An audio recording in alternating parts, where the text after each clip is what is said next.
The highway stretched ahead like a black ribbon, cutting through an endless void of pine trees. Officer Grace Holloway sighed as she adjusted the volume on her radio. The late-night shift in Evergreen County usually brought little more than the occasional speeding teenager or a stranded motorist. Tonight, however, the air felt heavier, almost tangible in its weight. The clock on her dashboard blinked 11:47 p.m. 13 more minutes until midnight. A crackling voice suddenly burst through the static of her radio. "Unit 42, we've got a call," the dispatcher said, her tone tight. "Single vehicle accident reported on Highway 66 near mile marker 104. Caller claims the driver's missing. Proceed with caution." Grace leaned forward, her brows knitting together. "Copy that. En route now," she replied, flipping on her lights. The red and blue strobes reflected eerily off the surrounding trees as she turned onto the deserted highway. The stretch of Highway 66 near mile marker 104 had a reputation among the locals. Stories of phantom hitchhikers, shadowy figures darting across the road, and even time slips made it the stuff of campfire tales. Grace, a pragmatist to the core, didn't believe in such nonsense. Still, something about this particular stretch always made her fingers twitch near her service weapon. The drive was unnervingly quiet, save for the hum of her engine. When she finally arrived, the scene was almost too perfect to be real.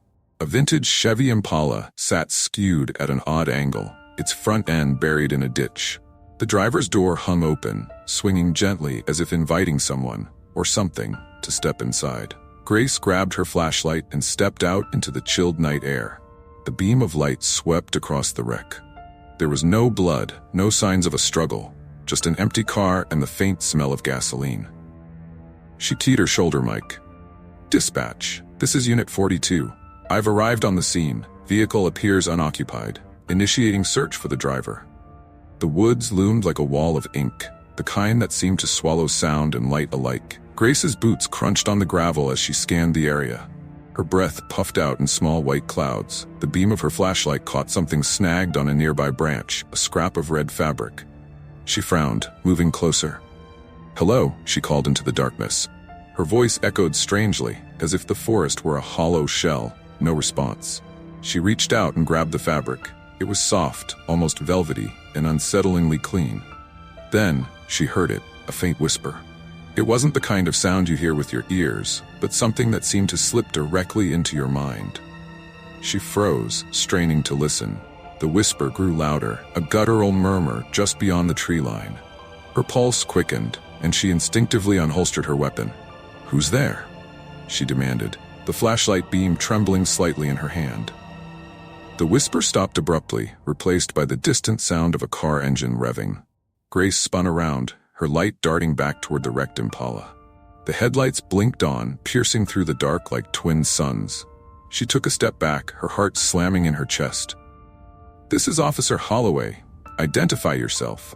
But instead of a reply, the engine roared, the car lurching out of the ditch on its own. The driver's door slammed shut with a metallic clang. Grace barely had time to dive out of the way as the Impala sped off, disappearing down the road like a phantom on wheels. She scrambled to her feet, her breath coming in short, panicked bursts.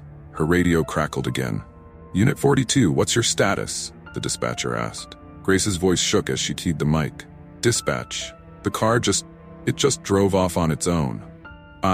She stopped mid-sentence, realizing how insane she sounded. "Requesting backup," she finished weakly. As she stood there, staring down the empty highway where the Impala had vanished, the whispers returned, louder this time, and impossibly close. They weren't coming from the woods anymore. They were coming from inside her patrol car. Grace's fingers trembled as she unholstered her weapon, aiming it toward her patrol car. The whispers oozed through the cracks of the closed doors, spilling into the night air like an invasive fog. Her rational mind screamed that this couldn't be happening, that there was a logical explanation, but every instinct told her to stay back. "Dispatch," she whispered into her radio, her voice barely audible. "I need backup at mile marker 104. Something's not right here." The only response was static. She tightened her grip on her weapon and edged closer to the car. Each step felt like she was descending into quicksand, her boots unnervingly heavy on the asphalt. The whispers grew louder, a chaotic jumble of unintelligible words. For a moment, she thought she heard her own name mixed into the cacophony. With a deep breath, she reached for the handle of the driver's side door. The cold metal sent a shiver up her arm. She yanked it open, her flashlight ready to illuminate whatever horror awaited her. The car was empty. Her breath caught in her throat as she swept the light over the interior. Nothing was out of place. No shadows, no signs of anyone inside. And yet, the whispers persisted, surrounding her like an invisible tide. She backed away, her eyes darting to the trees, the highway, anywhere but the car. That's when she saw the figure. It stood about 50 yards down the road, partially obscured by the fog rolling in. At first glance, it looked human, broad-shouldered and tall, but something about its stance was off. Its head tilted unnaturally to the side, as though it were studying her with morbid curiosity. "Stop right there!" Grace shouted, her voice cutting through the oppressive silence. She raised her weapon, her hands shaking. The figure didn't move. "I said stop," she repeated, her voice cracking. Suddenly it took a step forward, then another, its gait uneven and jerky. Grace's heart slammed against her ribs as she aimed her flashlight at it. The beam cut through the fog, revealing more detail. The figure was a man, or at least it had been. His skin was a sickly gray, his eyes sunken and lifeless. A deep gash ran from his temple to his jaw, exposing bone beneath. Grace staggered back. "Stay where you are." The man didn't respond. Instead, he raised one hand, pointing past her. She hesitated, her stomach churning as she turned her head to follow his gesture. Behind her, the Impala had returned. Its headlights glowed eerily, casting long shadows across the road. But what made her blood run cold was the figure now sitting in the driver's seat. A woman in a tattered red dress. Her face was obscured by a curtain of dark hair, but Grace could see her hands clutching the wheel, her knuckles impossibly white. The woman turned her head, and though her face was hidden, Grace felt the weight of her gaze. "Who are you? What do you want?" Grace shouted, spinning between the two figures. Neither answered. The man down the road began walking toward her again, faster this time, his movements erratic. Behind her, the Impala's engine roared to life, its tires screeching as it lurched forward. Grace dove to the side as the car barreled past, missing her by inches. She rolled onto her back, her weapon raised, but the Impala was already gone, vanishing into the fog as quickly as it had appeared. The man was gone too. Her pulse thundered in her ears as she scrambled to her feet. She was alone again, or so it seemed. The whispers, now a constant backdrop to the silence, seemed to mock her. "Dispatch," she tried again, her voice barely a whisper. "Please, respond." This time the static gave way to a voice, but it wasn't the dispatcher. "Officer Holloway," it said, slow and deliberate. It was deep, gravelly, and dripping with malice. "You shouldn't have come here." The radio fell from her hand, clattering to the pavement. The highway ahead was empty, and yet she felt the undeniable presence of eyes watching her. The darkness seemed alive, pulsating with unseen energy. Every nerve in her body screamed at her to run, but she was frozen in place, her mind racing.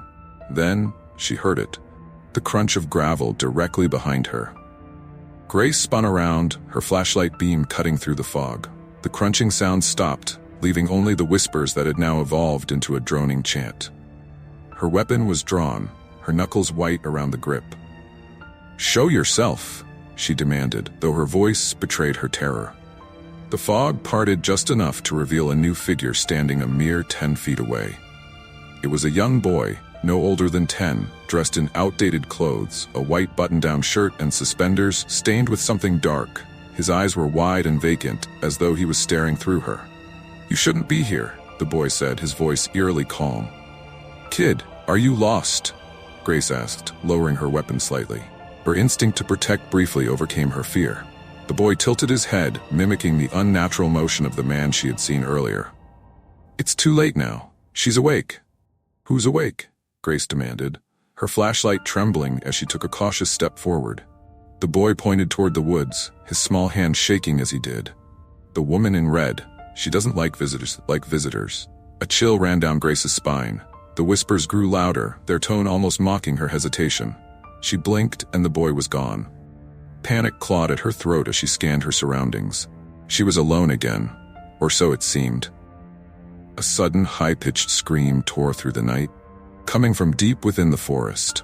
It was a sound so raw, so filled with pain that it turned her blood to ice. "Help me!" the scream cried out.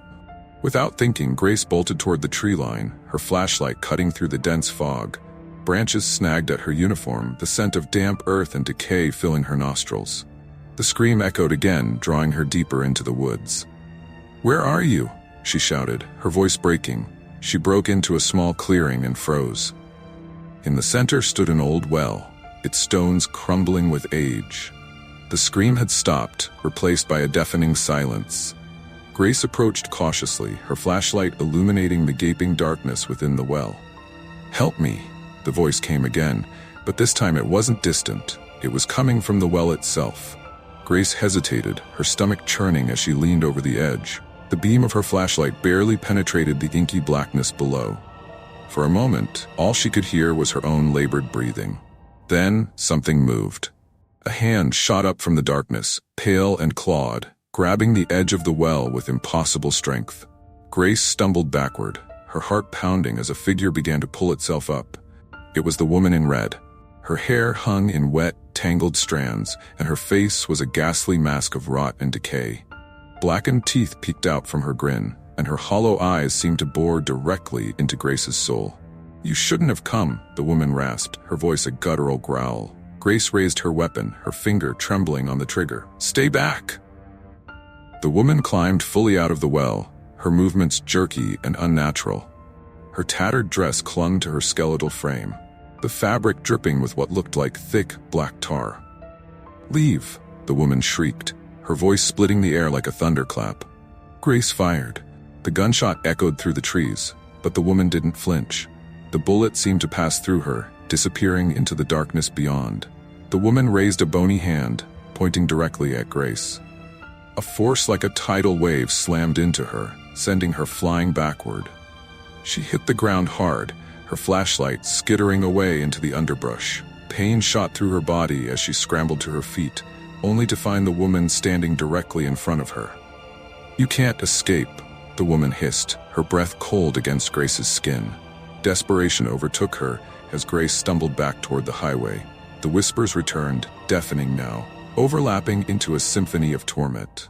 They seemed to come from every direction, urging her to surrender, to give in. She burst out of the forest and onto the road, gasping for air. The fog was thicker now, and the highway stretched endlessly in both directions, devoid of any sign of life. Her patrol car was gone.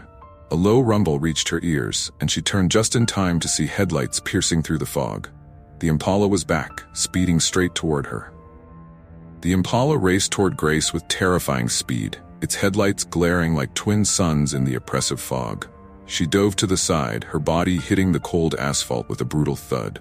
The car roared past, screeching to a halt 50 feet away. Its engine idled menacingly, steam rising from the hood like breath from a predator. Grace struggled to her feet, her body aching, her weapon clutched tightly in her trembling hands. "This isn't real," she muttered to herself. "This can't be real." The whispers enveloped her again, growing louder, more desperate. They weren't just words anymore, they were pleas, cries for help from countless voices. They begged her to run, to fight, to stay, to leave. The Impala's driver's door creaked open. Grace aimed her flashlight and weapon at the car, her heart hammering in her chest. The woman in red stepped out, her movements unnaturally fluid, as though she were gliding rather than walking. Her hair obscured her face, but Grace could feel her gaze, cold and hateful. "Why are you doing this?" Grace shouted, her voice cracking. The woman tilted her head, and the whispers fell silent, replaced by a single guttural voice that seemed to come from everywhere at once. "You brought yourself here, Officer Holloway," the voice said. "This place calls to those who carry darkness, and you carry so much." Grace's breath hitched. "I don't know what you're talking about." The woman raised her hand, and Grace's surroundings shifted violently. The fog lifted, revealing a scene that froze her in place. She was no longer on the highway but in the middle of an unfamiliar street. A car was overturned nearby, its wheels spinning lazily. A young girl lay sprawled on the pavement, her lifeless eyes staring at the stars above. "No," Grace whispered, backing away. "You left her," the voice said, dripping with malice. "You ran." Tears blurred Grace's vision as the memories came flooding back. The accident, the panic, the decision to flee rather than face the consequences. She had buried it deep, but this place, this thing, had dredged it up like a cruel puppeteer. "I didn't mean to," Grace stammered. "I didn't know what to do." The woman in red stepped closer, her face now fully visible. It wasn't the grotesque mask of decay Grace had seen before. It was the face of the young girl from the accident, pale and lifeless, her lips curled into a cruel smile. "You can't escape the truth," the girl said, her voice now soft and childlike. "It always catches up." The ground beneath Grace's feet crumbled, and she found herself falling into darkness. She landed hard, the air knocked from her lungs. She was back at the old well, its gaping mouth looming above her. The whispers returned, louder than ever, a chaotic storm that threatened to consume her. Grace looked up to see the woman in red peering down at her, her hair cascading like a curtain around her face. "You've taken your toll," the woman said. "Now it's time to pay ours." The earth trembled, and blackened hands clawed their way out of the well, grasping at Grace's arms and legs. She screamed, kicking and thrashing, but there were too many. The hands pulled her deeper, their touch ice-cold and unyielding. "Please," she begged. "I'll make it right. I'll confess. I'll do anything." The woman in red smiled, her teeth glinting in the pale moonlight. "It's not about what you'll do. It's about what you've done." The hands dragged Grace into the depths, the whispers fading into a deafening silence.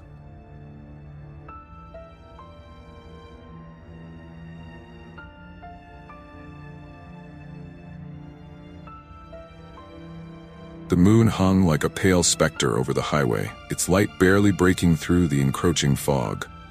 Officer Ryan Cole tightened his grip on the steering wheel of his patrol car, his knuckles white with tension.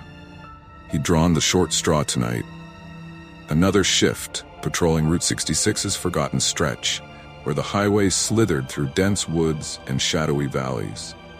No streetlights illuminated this forsaken path, and the last sign of civilization had been the rusted remains of a gas station miles back.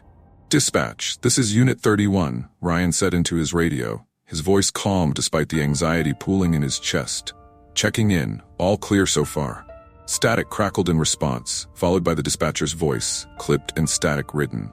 "Roger that, 31. Stay alert. Been hearing strange things from other units out there." The transmission was brief, but the weight of those words lingered. Strange things. It wasn't the first time Ryan had heard stories about this road, tales of vanished hitchhikers, inexplicable car breakdowns, and strange lights in the woods. He'd always dismissed them as local lore, the kind of stories truckers and drifters told to pass the time. The radio went silent, leaving only the hum of his car's engine and the distant rustle of leaves beyond the fogged windows. Ryan's eyes scanned the darkness ahead, his headlights slicing through the gloom. Suddenly, his gaze caught movement. A flicker, a shadow darting across the road. He slammed on the brakes, tires screeching as the car skidded to a halt. Heart pounding, he reached for his flashlight and stepped out of the vehicle. "Hello?" Ryan called out, the beam of his flashlight cutting into the trees lining the road. The silence was suffocating, broken only by the distant call of an owl. He squinted into the darkness, trying to convince himself it had been a deer or a stray dog. But as he turned to head back to his car, he saw something in the dirt by the roadside. A single, child-sized handprint pressed into the mud. Unease twisted in his gut. The print was fresh, the edges crisp and clean. Yet, as Ryan swept his flashlight around, there were no footprints leading away from it. Just the solitary handprint, as if something or someone had crouched there, waiting.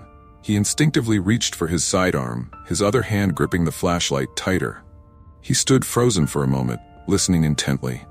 The forest was unnervingly quiet now, the kind of silence that made his skin crawl. "Dispatch, Unit 31, he said into his radio, his voice more urgent this time. "I've got something unusual, investigating now." Again, the static reply, but this time it came with a faint undertone, almost like breathing. He frowned, pulling the radio closer. "Dispatch, repeat last transmission. Do you copy?" The radio hissed, and then a voice. "Ryan, you shouldn't have stopped." The words were slow, deliberate, and not the voice of his dispatcher. His blood ran cold, and he instinctively scanned his surroundings, his flashlight darting over the trees. Nothing, only shadows and fog.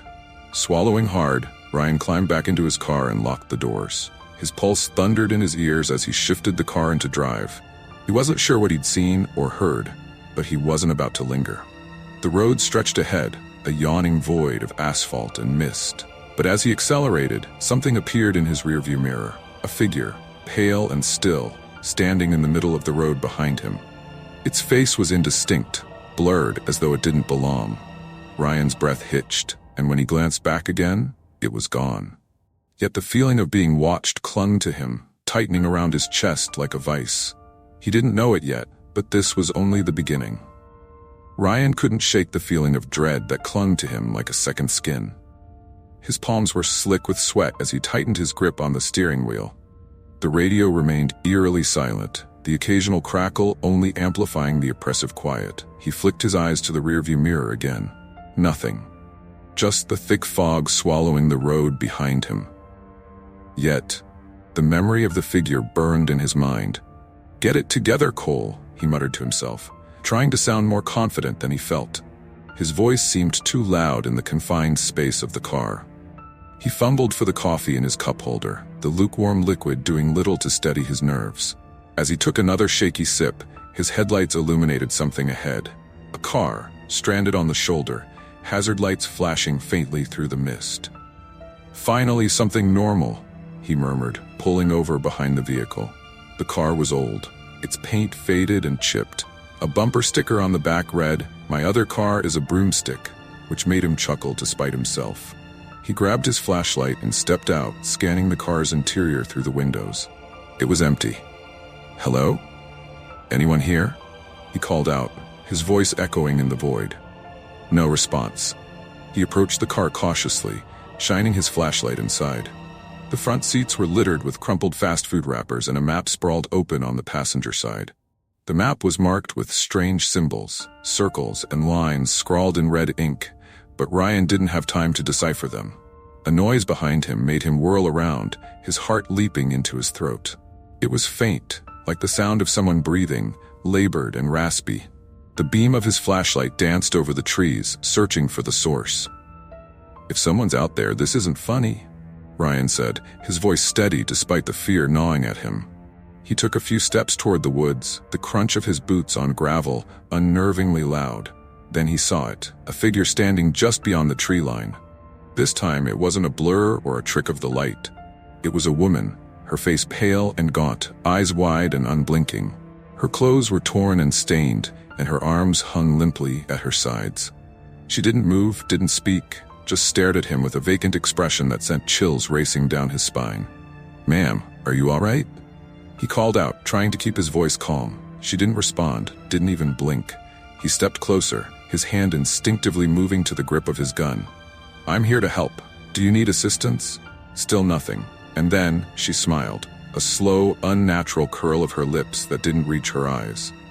Before Ryan could react, the woman turned and disappeared into the woods, her movements jerky and unnatural, like a puppet on frayed strings. Against every instinct screaming at him to stay put, Ryan followed. His flashlight struggled to pierce the darkness of the trees, the beam bouncing off the gnarled trunks and tangled undergrowth. "Ma'am, stop! It's not safe out here," he shouted, his voice sounding small in the vast forest. He stumbled through the woods, the chill in the air biting through his uniform. Every snap of a twig, every rustle of leaves made him whip around, expecting to see her, or worse. Then he found something that made his blood run cold. It was another handprint, pressed into the damp earth, identical to the one he'd seen earlier. And next to it, a single shoe. The shoe was small, the kind a child might wear, and it was soaked in mud. Ryan's flashlight trembled as he scanned the area. A faint sound reached his ears, a soft humming, melodic and haunting. He turned toward it, his breath hitching. There, just ahead, the woman stood again, her back to him this time. She was humming that same eerie tune, her head tilting unnaturally as she swayed side to side. "Ma'am, I need you to turn around slowly," Ryan commanded, his voice firm. But she didn't turn. Instead, her humming grew louder, the notes twisting and distorting, filling his ears with a suffocating pressure. Ryan stumbled back, clutching his head. When he opened his eyes again, she was gone. Only the shoe and the handprint remained, silent witnesses to whatever nightmare he'd stumbled into. The radio on his belt crackled to life. "Ryan," a voice said, low and distorted, "you're not alone out there." Ryan's hand shook as he grabbed the radio. "Who is this? Identify yourself," he barked, his voice teetering between anger and fear. The reply came almost immediately, but it wasn't what he expected. "You know who we are, Officer Cole." The voice was slow, deliberate, and entirely unfamiliar. Static buzzed around the edges, making it hard to tell if it was a man or woman speaking. "You shouldn't have followed her. She's only the beginning." The words sent an icy chill down his spine. "This is a secure frequency. If you don't identify yourself, You'll do nothing," the voice interrupted, almost amused. Then the radio went dead, leaving only silence. Ryan's instincts screamed at him to leave, to get back in the car and drive until the road turned back to civilization. But his training, that unshakable duty to investigate, kept him rooted in place. He turned his flashlight back toward the woods, his breath clouding the frigid air. Somewhere, deeper in the trees, he could still hear faint humming, like a phantom melody drifting through the night. He started walking again, each step feeling heavier than the last. The forest seemed alive now, shifting and groaning around him. The towering trees leaned inward, their branches intertwining above like skeletal fingers, blocking out the moonlight. His flashlight flickered, the beam struggling to stay steady. Then he found it. A clearing opened before him, unnaturally circular, as though the forest had been cut away with precision. At the center stood an old wooden structure, barely more than a shack. Its roof sagged under the weight of moss and time, and its windows were black, like empty sockets staring into the void. The humming was louder here, seeping from the cracks in the walls. "Dispatch, this is Unit 31, Ryan said into his radio, his voice a mix of desperation and determination. "I've located a structure in the woods. I'm proceeding to investigate." Static hissed in reply, followed by a faint whisper. "Don't go inside." Ryan froze, staring at the radio as though it might answer his unspoken questions. But the voice didn't return. He glanced back toward the shack, its dark silhouette a blot on the pale fog. Against every instinct, he moved closer. The door creaked as he pushed it open, the sound piercing the suffocating silence. The smell hit him first, damp wood and something metallic like rust or blood. His flashlight revealed a single room, bare except for a wooden table in the center. On it lay a tape recorder, its red light blinking faintly. He hesitated before pressing play, his thumb hovering over the button. When he finally did, the recording crackled to life. "Ryan," the voice said, his voice. "You shouldn't have come here." He recoiled, nearly dropping the flashlight. The recording continued, the tone eerily calm. "You've seen her now, haven't you? The woman? She's not real, but the fear she brings is. And it's only going to get worse. You'll try to run, but you won't get far. She'll follow you, and she's not alone." Ryan's mouth went dry. "What the hell is this?" he whispered to himself, his eyes darting around the room. The tape clicked off, leaving only silence. Then came the sound of footsteps, soft but deliberate, just outside the shack. He turned off his flashlight, plunging the room into darkness, and held his breath. The footsteps stopped at the door. "Ryan," a voice called, her voice this time soft and melodic, like the humming. "Come out, Ryan. Let's finish this." His heart thundered in his chest as he gripped his gun, the weight of it grounding him in the madness. He didn't respond, didn't move, hoping whoever or whatever was out there would leave. But the voice came again, closer now. "Ryan, we've been waiting for you." The doorknob twisted. Slowly, the door creaked open, revealing a sliver of the fog-choked forest beyond. Ryan held his breath, his gun raised and ready. The silence stretched, each second dragging on like an eternity. Then, with a sudden burst of movement, the door swung fully open. Nothing. The doorway was empty, framing only the stillness of the forest outside. Ryan's heart pounded in his ears as he inched forward, his flashlight shaking in his grip. He stepped onto the threshold, scanning the trees for any sign of movement.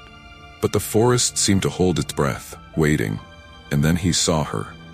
The woman stood at the edge of the clearing, her pale figure barely visible through the fog. Her head was tilted at an unnatural angle, her eyes wide and glistening. Slowly, she raised one hand and pointed behind him. Ryan spun around, his flashlight sweeping the shack. The room was still empty, save for the table and the tape recorder. But something was wrong. The air felt heavier, suffocating. A faint whisper began to echo, growing louder, overlapping with itself until it became a cacophony of voices. "Ryan, Ryan, you shouldn't have come." The walls of the shack began to tremble, the wood groaning as though alive. He stumbled backward, his instincts screaming at him to flee, but his legs felt like lead. The whispers grew sharper, more distinct. They were calling his name, accusing, pleading, mocking. "Leave me alone," he shouted, his voice cracking. He fired a shot into the ceiling, the deafening crack silencing the voices for a heartbeat.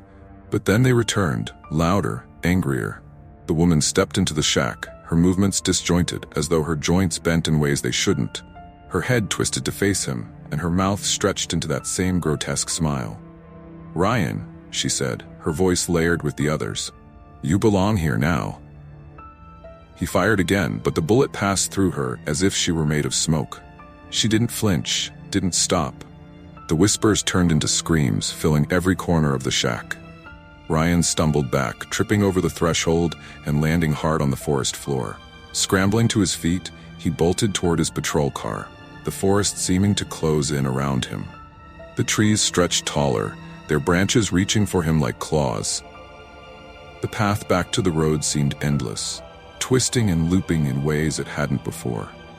When he finally broke through the tree line, his car was there, headlights still illuminating the empty highway. He yanked the door open and dove inside, slamming the locks into place. His hands fumbled for the keys, his breath coming in ragged gasps. The engine roared to life, and he floored the gas pedal. The car surged forward, the tires kicking up gravel as he sped down the road. He didn't dare look in the rearview mirror, didn't want to see if she or anyone else was following. The fog thickened, swallowing the road ahead, but he didn't slow down. "Dispatch, this is Unit 31, he shouted into the radio. "I need immediate backup on Route 66. Something's out here. Please respond." The radio crackled, and for a moment he thought he'd hear the dispatcher's voice. Instead, the same chilling whisper came through. "Ryan, you'll never leave." Suddenly, the road changed. The asphalt gave way to gravel, then to dirt. His headlights revealed a landscape he didn't recognize. Trees twisted into grotesque shapes, their branches bare and blackened. The fog was gone, replaced by an oppressive darkness that seemed to close in around him. The car sputtered, and the engine died. The headlights flickered once, twice, then went out completely, leaving him in absolute blackness. Ryan sat frozen, gripping the wheel as though it could protect him. A knock on the driver's side window shattered the silence. He turned slowly, his pulse thundering in his ears. The woman stood there, her face inches from the glass, her smile impossibly wide. Her voice came through the window, though her lips didn't move. "Welcome home, Ryan." The last thing he saw was her hand pressing against the glass, leaving a single, perfect handprint. Ryan's patrol car was found days later, abandoned in a field miles off the main road. The engine was dead, the radio smashed, and the driver's seat was empty. No trace of Officer Ryan Cole was ever found, though local legends grew around the stretch of Route 66 he'd been patrolling. And on foggy nights, travelers sometimes claimed to see a lone figure standing by the roadside. A woman, pale and smiling, her eyes fixed on the passing cars.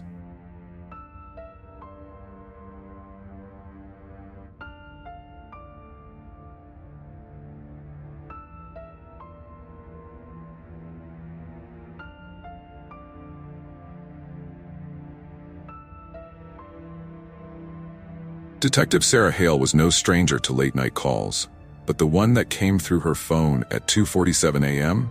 felt different. She had been deep in sleep, the kind that comes after weeks of grueling double shifts. Her eyes snapped open when she heard the words from dispatch. Unusual disturbance at Hargrove Apartments. Possible missing persons. Officers on scene requesting backup.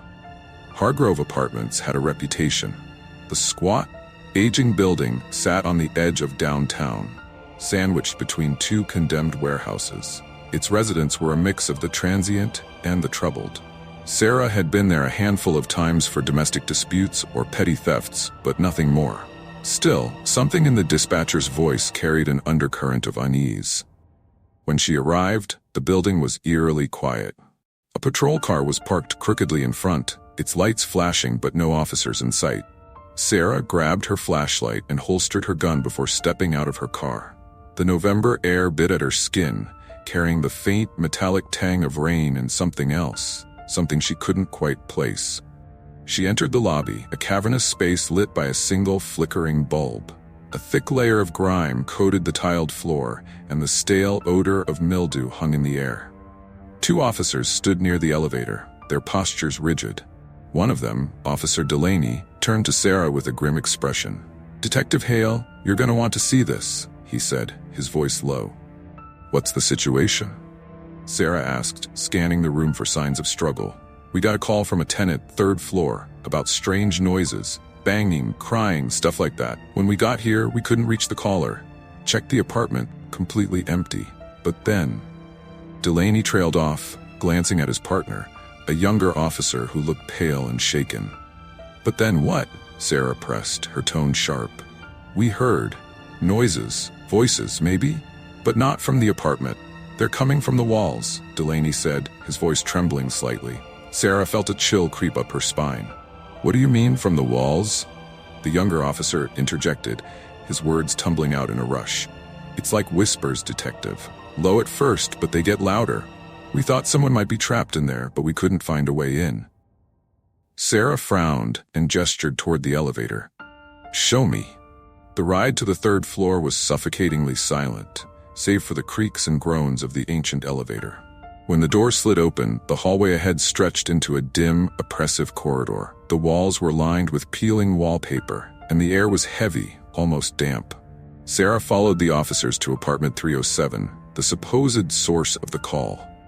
Inside, the apartment was cold and lifeless. Furniture was overturned, dishes lay shattered on the floor, and the windows were nailed shut. Yet despite the chaos, something felt staged, as if the mess was a deliberate attempt to tell a story. Then she heard it, a faint rhythmic tapping. It came from the far wall, steady and deliberate. Sarah motioned for silence, her pulse quickening. The tapping stopped, replaced by something worse, a faint, almost imperceptible whispering. "Help! Us!" The voice was fragile, desperate, and it was undeniably coming from inside the wall. Sarah took a step closer, pressing her ear to the plaster. "Who's in there?" she called out, her voice firm. The whispering stopped. In its place came a deep, guttural rasp that sent a shiver down her spine. "They're here, but they shouldn't be." Sarah staggered back, drawing her flashlight to inspect the wall. There were no obvious signs of an entry point, just an expanse of chipped paint and old plaster. Yet, the voice had been clear, as if spoken directly into her ear. Her instincts screamed at her to leave, but she forced herself to stay calm. "We need to call a forensics team," she said to the officers, "and no one leaves until we figure out what's going on." But as she spoke, the apartment door slammed shut behind them with a force that rattled the windows. The lights flickered, and the whispering resumed, louder now, overlapping voices that sounded both near and impossibly distant. And then, for the first time in years, Detective Sarah Hale felt genuine fear. Sarah's hand shot to her gun as the door slammed, but when she turned, there was no one there. The younger officer, Officer Pratt, was already backing toward the wall, his face pale as chalk. Delaney, older and more composed, was trying to mask his unease but failing. "Did you see that?" Pratt stammered, his voice a half octave too high. "No one's here," Delaney said, though his eyes darted nervously to the corners of the room. "It's just the building. These old places settle, make noise." But Sarah wasn't convinced. She moved to the door and tried the knob. Locked. She pulled at it harder, but it wouldn't budge. It felt like it had been sealed shut from the other side. "Great," she muttered, stepping back. "You two stay close and keep your eyes open. Something about this place isn't right." Pratt pointed toward the far wall where the whispers had originated. "Detective, look." Sarah followed his gaze and saw it. A faint impression, almost like handprints, pressing against the wall from the inside. They moved slowly, as if tracing patterns beneath the surface of the plaster. The voices began again, low and overlapping, their words indecipherable but carrying an undeniable urgency. "We need to get out of here," Pratt whispered. Sarah ignored him and approached the wall, her flashlight trained on the shifting handprints. "This has to be a structural issue," she said aloud, though even she didn't believe her own words. Delaney, check the other rooms. Pratt, stay here with me. Delaney hesitated but nodded, disappearing into the shadowed hallway. Sarah knelt by the wall, running her fingers over the surface. It was ice cold to the touch, and she felt a slight vibration, like a faint heartbeat emanating from within. "What are you doing?" Pratt asked, his voice shaky. "Listening," Sarah replied, leaning closer. Her breath fogged up the surface of the wall as she pressed her ear against it. For a moment, there was nothing, only silence. Then, a sudden explosion of sound, a woman screaming, her voice raw and terrified. Sarah recoiled, nearly dropping her flashlight. Pratt yelped and stumbled backward, his back hitting the opposite wall. "Did you hear that?" Sarah demanded, her voice sharper than intended. Pratt nodded, his eyes wide. "We need to leave, Detective, now." Before Sarah could respond, Delaney called out from the next room. "You need to see this." They found him in what appeared to be a child's bedroom. The walls were covered in faded cartoon wallpaper, and a small bed sat in the corner, its mattress stripped bare. Delaney stood by the closet, his flashlight aimed at the open door. "What is it?" Sarah asked, stepping closer. Delaney gestured inside. "Look." At first, Sarah saw nothing but darkness. Then her flashlight caught it, a deep scratch mark gouged into the back wall of the closet. It wasn't random. There were words carved into the plaster, jagged and uneven, as if made in a frenzy. "Help us, they watch." Sarah felt the hairs on the back of her neck stand up. "How old is this?" "No idea," Delaney said, "but it doesn't look fresh. Could have been here for years." "Or days," Pratt added nervously, glancing over his shoulder. Sarah scanned the rest of the closet and noticed something else, a small pile of objects in the corner. She crouched down and sifted through them with a gloved hand, a doll missing an eye, a broken picture frame, and an old tape recorder. "What do you think this is?" Delaney asked. Sarah picked up the tape recorder and flipped it over. The cassette inside was labeled in faded marker. "Play me." She pressed the play button and a low static crackled through the speaker. For a moment, there was nothing but white noise. Then a voice, soft and trembling, broke through. "If you're hearing this, leave now. They're in the walls. They're in our heads. Don't listen to them. Don't." The tape cut off abruptly, and the room seemed to grow colder. Pratt cursed under his breath, backing toward the door. "What the hell is this place?" he muttered. Before Sarah could respond, the lights flickered and went out completely, plunging them into darkness. A deep, guttural growl echoed from somewhere in the apartment, a sound that didn't belong to anything human. Sarah clicked on her flashlight, its beam cutting through the blackness. "Everyone stay close," she said, her voice steady despite the panic clawing at her chest. Then, from the hallway, came the unmistakable sound of footsteps, slow, deliberate, and getting closer. The footsteps echoed unnaturally in the pitch-black hallway, each step heavier than the last. Sarah gripped her flashlight with one hand and her gun with the other, her heart pounding against her ribcage. The narrow beam of light trembled as she aimed it toward the doorway. "Delaney, Pratt?" she whispered, her voice tight. "Stay behind me." Pratt whimpered but obeyed, pressing himself against the wall. Delaney moved closer, his own flashlight flickering as he scanned the room. The footsteps stopped just outside the bedroom door. For several agonizing seconds, there was silence. Then came the sound of a deep, ragged breath, something large and labored, as if inhaling the very air around them. "Who's there?" Sarah called out, her voice firm despite the cold fear gnawing at her resolve. "This is the police. Show yourself." The only response was a low, guttural chuckle, one that sent an involuntary shiver down her spine. It was a sound no living person should be able to make, twisted and resonant, as though it came from deep within the walls themselves. Suddenly, the door slammed shut with a deafening crack. Pratt screamed, fumbling for his flashlight, which clattered to the floor and spun wildly. The beam cast erratic shadows across the room, distorting the shapes of furniture into grotesque, shifting forms. "Get a grip, Pratt," Sarah snapped, her voice cutting through the chaos. She kicked the flashlight back toward him, her focus never leaving the door. Delaney, his jaw tight, aimed his own flashlight at the door. "What's the plan, Detective?" Before she could answer, the whispers began again, this time louder and overlapping, dozens of voices speaking in a cacophony that was both unintelligible and maddening. The sound seemed to come from every direction, surrounding them, pressing in closer. Sarah forced herself to focus. We're moving. Delaney, take point. Pratt, you follow me. Stay close and don't stop for anything. Delaney nodded, his expression grim. He stepped forward and reached for the door, but as his hand touched the knob, the whisper stopped. The sudden silence was deafening, oppressive, and for a moment none of them dared to breathe. Then the doorknob twisted on its own. Delaney jerked his hand back as the door creaked open, revealing the dark hallway beyond. The air was colder now, biting at their exposed skin. Sarah's flashlight revealed the corridor, but it was empty. No sign of whatever had been outside moments ago. "Move," Sarah ordered, stepping into the hallway. The others followed, their footsteps echoing on the cracked tile floor.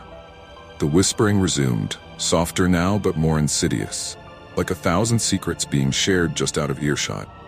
As they passed apartment 305, Sarah caught movement out of the corner of her eye.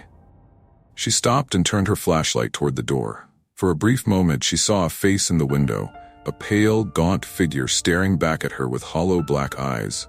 Then it was gone. "What is it?" Delaney asked, stopping beside her. Sarah shook her head. "Nothing. Keep going." But the image lingered, burned into her mind. Those eyes, empty yet aware, seemed to follow her as they moved deeper into the building. When they reached the elevator, it was dead. The buttons didn't light up, and the doors remained firmly shut despite their efforts to pry them open. The stairwell was their only option. Sarah pushed open the heavy metal door, revealing a narrow, dimly lit staircase that spiraled downward into darkness. "Stairs," she said, motioning them forward. "Let's go." They descended in silence, their footsteps echoing off the concrete walls. The air grew colder with each step, and the whispering voices seemed to follow them, growing louder as they went. By the time they reached the second floor, the sound was nearly unbearable, a dissonant chorus that seemed to vibrate within their skulls. "Detective, this isn't normal," Delaney said, his voice strained. "We need to call for backup." "Do you think anyone would believe us?" Sarah shot back, her tone sharper than she intended. "We're getting out first, then we'll figure out." A loud crash from above cut her off. All three of them froze, their flashlights pointed upward toward the dark stairwell. The sound of something heavy scraping against the floor echoed down to them, followed by that same guttural growl they had heard earlier. "It's coming," Pratt whispered, panic breaking through his voice. "It's coming down here." Sarah's grip on her gun tightened. "Move, now." They bolted down the stairs, their footsteps pounding against the concrete. The growl grew louder, closer, reverberating through the narrow space. Sarah didn't dare look back, but she could feel it. Something massive and unnatural closing the distance. They burst through the door to the first-floor hallway, slamming it shut behind them. Pratt collapsed against the wall, gasping for breath. Delaney leaned against the door, his flashlight trembling in his hand. "What the hell was that?" Delaney asked, his voice barely above a whisper. Sarah didn't answer. Her eyes were fixed on the end of the hallway, where the front door should have been. But it wasn't there anymore. In its place was a blank wall, as if the building had swallowed the exit whole. The whispers were louder now, surrounding them. And then, from the shadows, the voice returned, "You shouldn't be here." Sarah stood frozen, staring at the blank wall where the front door should have been. Her mind raced for an explanation, but every possibility crumbled under the weight of the surreal. The whispers swirled around them, louder now, overlapping in an unholy symphony that seemed to gnaw at the edges of her sanity. Delaney turned to Sarah, his eyes wide. "What do we do, detective? We're trapped." "We're not trapped," Sarah said, though her voice wavered. "This building, whatever's happening here, it's trying to confuse us. We need to stay focused. There's always a way out." Pratt was hyperventilating, sliding down the wall until he was sitting on the grimy floor. "It's not real. It's not real," he muttered, rocking slightly. "We're imagining this." Sarah crouched down in front of him, gripping his shoulders. "Pratt, listen to me. I don't know what this is, but we're getting out of here. I need you to keep it together. Can you do that?" Pratt's wide eyes met hers. He nodded slowly, though his trembling hands betrayed his fear. Delaney stepped forward, his flashlight beam flickering as it cut through the oppressive darkness. "What's the plan? Because that wall wasn't there when we came in." Sarah straightened and took a steadying breath. "We search for another way." There has to be an emergency exit, a basement door or something. Stay close and keep your lights on. As they moved deeper into the first floor, the building seemed to shift around them. Hallways stretched longer than they should have, and doors appeared where none had been moments before. The air was heavier now, thick with the smell of damp earth and decay. Sarah fought to maintain her composure, but every creak of the floor and every flicker of the shadows chipped away at her resolve. They came to a door at the end of the hallway, its surface scratched and scarred as if something had tried to claw its way through. Above it, a flickering exit sign buzzed faintly. Relief surged through Sarah's chest. "This is it," she said, gripping the handle. "Stay behind me." She pushed the door open, and a blast of cold, damp air hit her. The room beyond was a maintenance area. Pipes crisscrossed the ceiling, and the walls were lined with rusting metal shelves. In the center of the room stood a single, imposing door made of heavy iron. It was covered in strange symbols etched deeply into its surface. "This wasn't here before," Delaney said, his voice tight. Sarah ignored him and approached the door.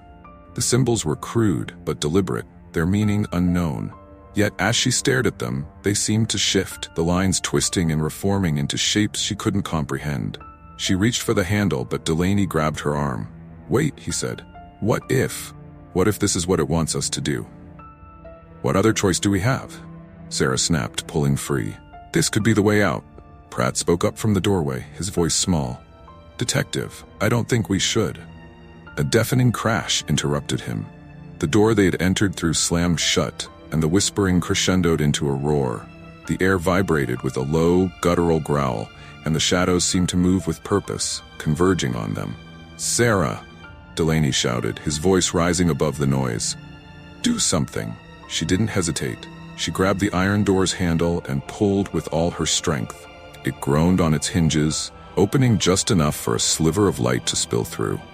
But the light wasn't warm or welcoming. It was cold and pale, casting long, flickering shadows across the room. "Go," she yelled, shoving Delaney and Pratt toward the opening. Pratt hesitated, his terror freezing him in place, but Delaney grabbed him and hauled him through the door.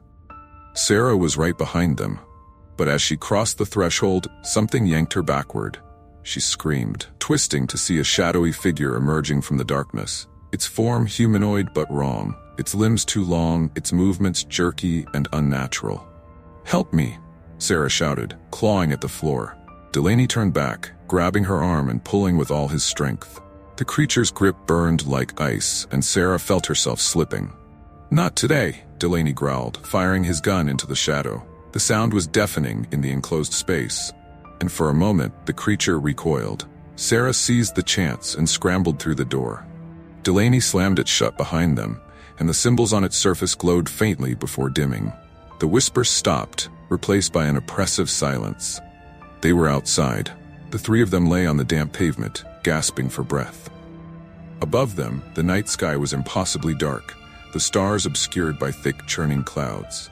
The Hargrove apartments loomed behind them, its windows dark and lifeless. "Is it over?" Pratt asked, his voice barely audible. Sarah didn't answer. She sat up, staring at the building. It seemed wrong, as if it didn't belong in the world they knew. The whispers were gone, but their weight lingered, pressing against her mind. Delaney broke the silence. "What do we tell the others? What do we even write in the report?" Sarah shook her head. "Nothing.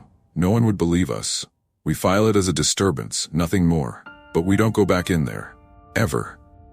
As they climbed into their cars, Sarah glanced at the building one last time. In one of the windows, she thought she saw a face, a pale, gaunt figure with hollow, black eyes. But when she blinked, it was gone. The drive back to the precinct was silent, each of them lost in their thoughts. Yet, deep down, Sarah knew the truth. Whatever haunted the Hargrove apartments wasn't finished with them. Not yet.